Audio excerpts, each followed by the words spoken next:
Good afternoon.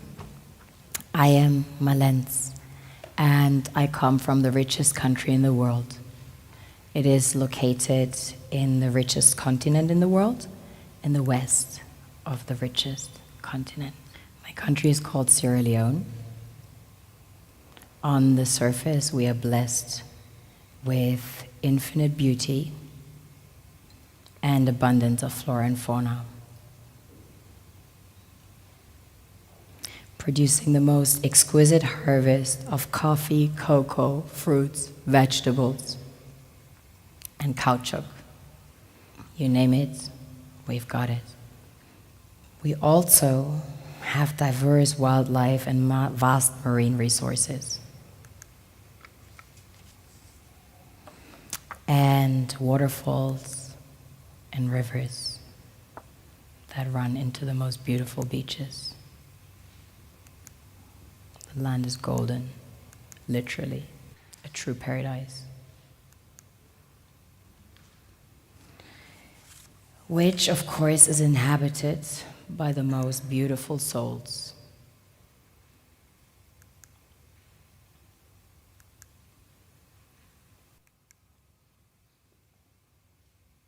We have a very strong cultural heritage.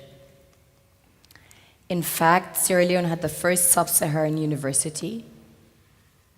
Prior to that, there was one in the kingdom of Timbuktu, which was the first university in the world, succeeding the great Gnostic schools of Egypt and Osiris.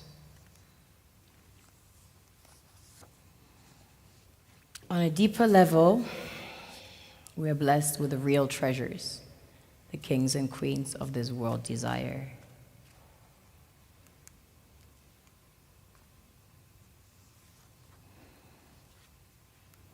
This was the largest alluvial diamond ever found. It weighs almost 1,000 carats, 969 to be precise. This beauty was found by an old lady in her backyard about 2 years ago, 125 carats. Some people mine gold in their backyards. That's quite common. Besides gold and diamonds, we have about 20 precious minerals that have been discovered as of today. We recently started extracting huge petroleum reserves that have been discovered. We have platinum, ilmenite to make titanium, rutile to coat jets, iron ore, the largest iron ore deposits in Africa, the third largest in the world. Tantalite, also known as coltan, used in your mobile phones and computers. Bauxite for aluminum production. Zinc, chrome ore, copper, coal, phosphates, potassium, salt, lead, granite, asbestos, nickel, zircon. Furthermore, we have exquisite timber like mahogany, antique. And we have the most beautiful stamps in the world. Of course, the West needs Africa's resources most desperately to power airplanes, cell phones, computers, and engines. And the gold and diamonds, of course, a status symbol to determine their powers by their core and to give value to their currencies. One thing that keeps me puzzled, despite having studied finance and economics at the world's best universities, the following question remains unanswered. Why is it that 5,000 units of our currency is worth 1 unit of your currency, where we are the ones with the actual gold reserves? It's quite evident that the aid is in fact not coming from the West to Africa, but from Africa to the Western world.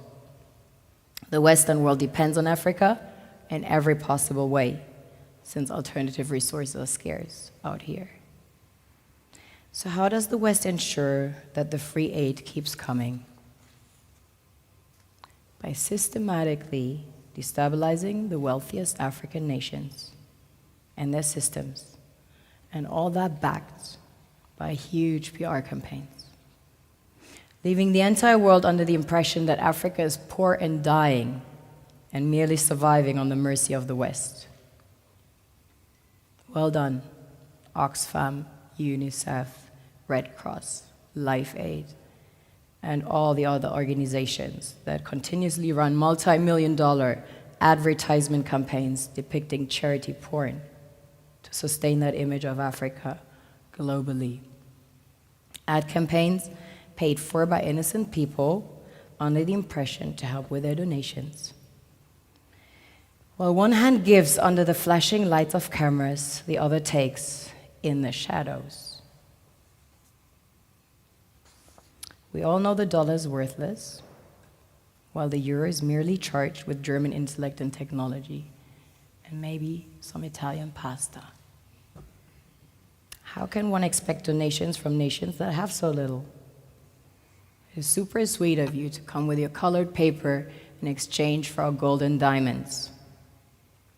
But instead, you should come empty-handed, filled with integrity and honor.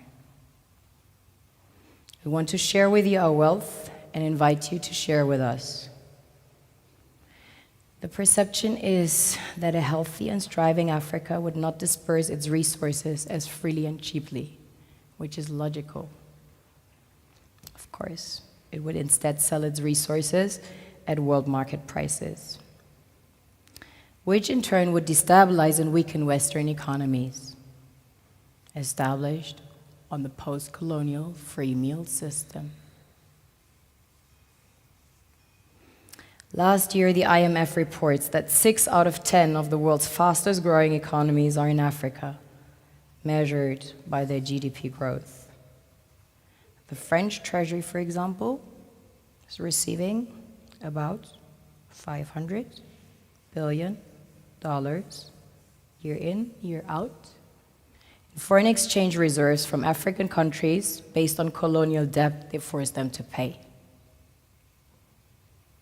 Former French President Jacques Chirac stated in an interview recently that we have to be honest and acknowledge that a big part of the money in our banks comes precisely from the exploitation of the African continent.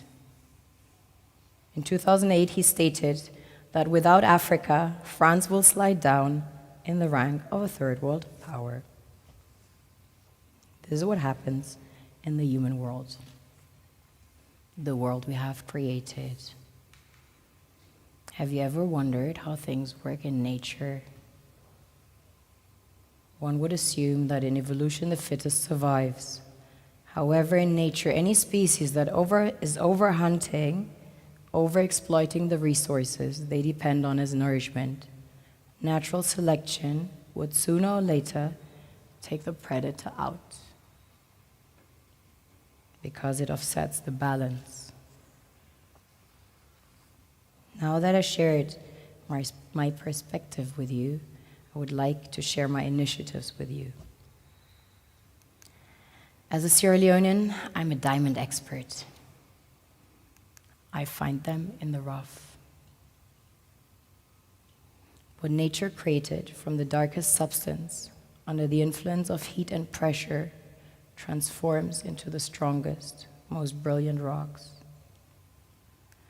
These rocks have the consistency to stem an entire nation. These will be our future leaders. Please meet the Fulancho Creative Collective I formed with 21 street kids that were orphaned and displaced as a result of the Sierra Leonean Civil War and ended up living in the street as early as age 3, growing up as outlaws of society. I name Timothy, but my gangster name na Ephraim. My name is Patrick Christian Kago. My name is Alusanjalo. My name is Samosi. They call me DMX. None shall escape the visions that I see. No soul saved. Best believe. I lost my mother and father during the Civil War in Sierra Leone. I was brought up by my grandmother in the village. at the age of 5 years of age. Yeah. So this time my mama they treat me, even put poison for me, and I chop for it. The visions that I see. In Jesus' name I pray, amen. This is not my story, not my life.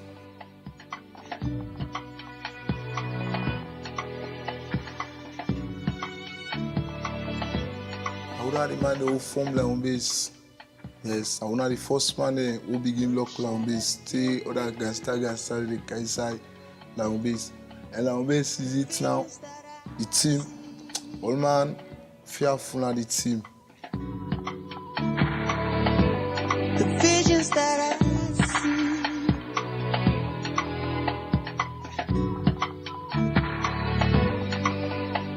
see. You get the hard way, you get the soft way. The soft way na for good thief. The hard way na for good tooth. Na of course, the tooth for people or it will dirty for people. If you're not strong na the streets, you go die before time. Or either you come out bad before time.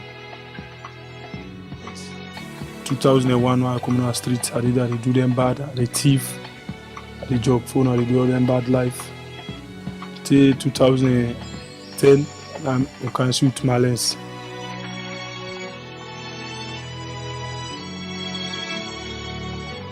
From the street, he take me to school, he go put me in school. I did live fine now. Then me own thing what I want to do in the future. I want to study law. I get that determination they always. So I want to become a lawyer. Me future than the. Best believe my breath must break. My future plan, see what I able to do for help me own family. Because I don't decide say I want to go to school, I want to be international businessman. So me some of me company the way they live their wayward life there, I wish them back go change like me. For let them go they left them style here, and then they imagine say all the rough style here not fine for mortal man. Mortal man, I more possible for the reason and wish for better future in this world.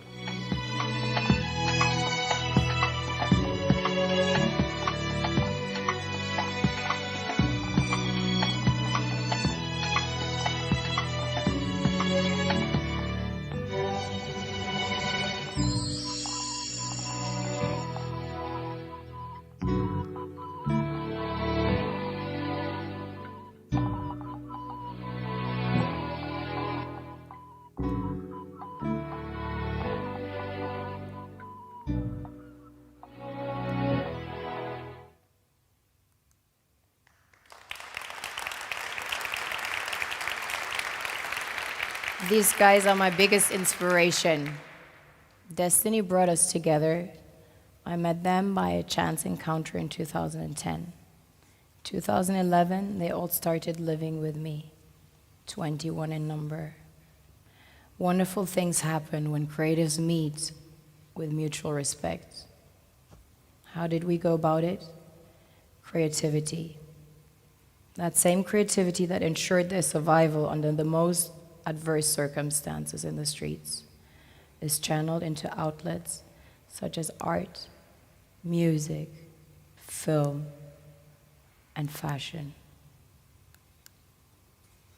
They made the impossible possible, from line base in Sierra Leone to luxury fashion stores in Paris, New York, and Berlin. This is what we created single-handedly, without a single cent in donations, without running water, without electricity. Most of them not being able to read and write at the time when I met them. And now, some of them studying law, engineering, being filmmakers, and so on. This is made with pure energy, inspiration, and love in Freetown. With creativity and passion as the sole ingredient, we participate in a global market of international competition and find our way into the world's most exclusive department stores, onto the bodies of the world's fashion icons, and into the most distinguished art collections and exhibitions in Berlin, Paris, New York, Miami. A proven concept that produced self-sufficient individuals financing their own education into lawyers, engineers, filmmakers, and artists within only 3 years. A concept based on mutual respect and sharing, a blueprint that can be replicated anywhere, under any circumstances. I only had the vision and the insight to recognize diamonds in the rough, and was determined to prove to the world that the absence of donation produces quality in a self-sufficient manner. I believe charity merely creates inferiority and dependency. I want to serve as a bridge between two worlds I call home, to facilitate a fair exchange between two contrasting worlds that become powerful once balance is reinstalled. It's not about charity, it's about charity. Today I invite you to change your perspective, own your visions of a brighter world. Never see lack, see abundance, always, everywhere, and watch the universe conspire. Don't focus on problems, but on the solution. Remember, our perception of any given situation is the only thing that determines the outcome. I am Malens. I am German, too. Change your channel. Vielen Dank für Ihre Aufmerksamkeit. Thank you for listening.